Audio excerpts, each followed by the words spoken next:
Hello, my name is Ryan Tong, and for this Database Analysis and Design Assessment 1, I'm in a group with Kimi, Ivan, and Daniel.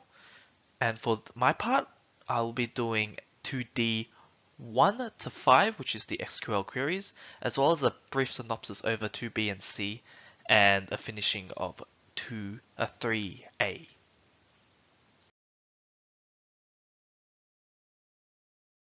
For the synopsis of 2D and C, we inserted the new statements for the query, which basically includes the information of the authors and how much they worked on them, as well as the boundaries, which we've already set, and the constraints, I mean. And we also did 2C, which is the invalid statements. Now these are in green, so we don't get confused when we actually do the SQLs, but the reason why they're invalid is due to the factors of them being either out of range of work year, work week, or hours, or they just simply don't exist, or are a duplicate that don't fit in. Now here's the part which I did, which is the SQL queries 1 to 5.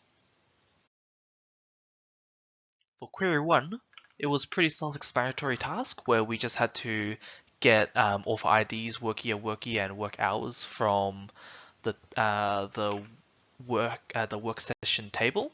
And what we did was we ordered it by work year and work week afterwards to make sure that we get that order in correctly. Now, for query 2, we did a quick total sum of how much work hours each author has, which can be identified from their author ID. And this will tally it, and then from descending order, it will show who has done the most work for the textbooks, and that will be all from the work session table.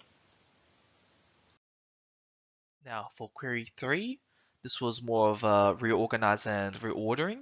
So what we did for this is we selected all the data, and then we grouped it together to make sure we have the right ones, and then we ordered it so we get the right sequence allocated.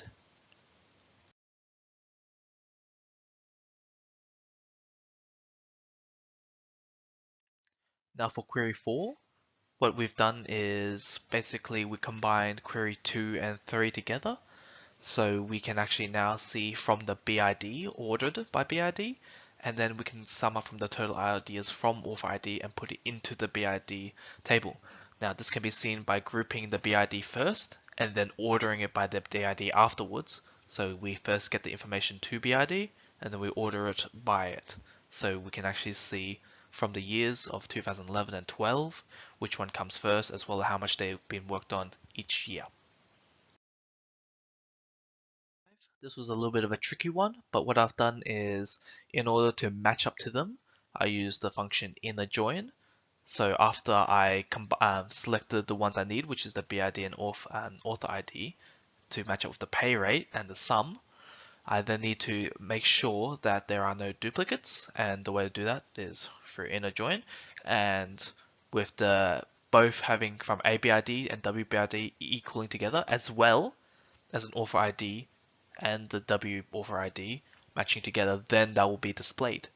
This is to prevent any duplication or ones that don't match to be presented, but this will also ensure that the pay rate is correct as well. Now, for task 3, it's basically just dropping the tables. This will ensure that you can actually see what what you did, to double check with the not the rubric, but the assignment. And we just drop all these 4, and that should display the data that you want to see. Thanks for listening to my slideshow. If there are any questions, you can always ask me, or just give me a comment and I'll be able to try my best to answer them. Thank you. Bye bye.